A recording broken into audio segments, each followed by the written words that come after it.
Welcome to Manifested Publishers. Maybe the third term I want to define is the molar mass. The molar mass.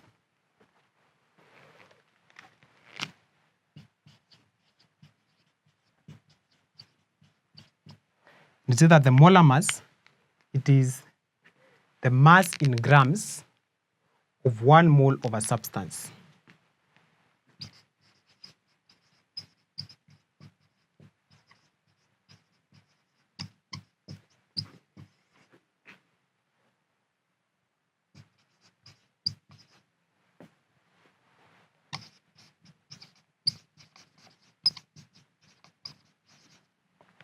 The mass in grams of 1 mole of a substance. That is what we call the molar mass. The mass in grams of 1 mole of a substance.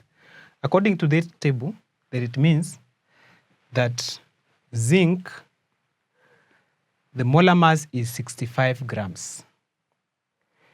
65 grams contains 6.023 times 10 to the power 23 number of atoms.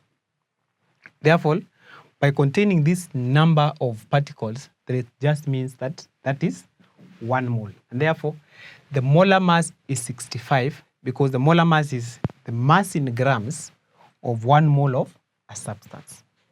The mass in grams of 1 mole of a substance. That is what we are calling the molar mass.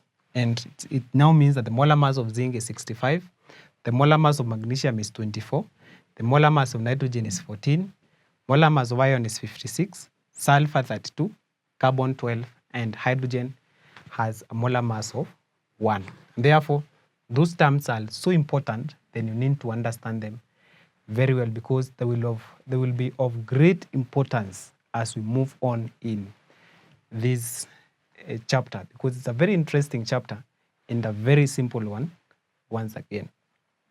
Therefore, you need to understand these terms very well. Welcome to Manifested Publishers.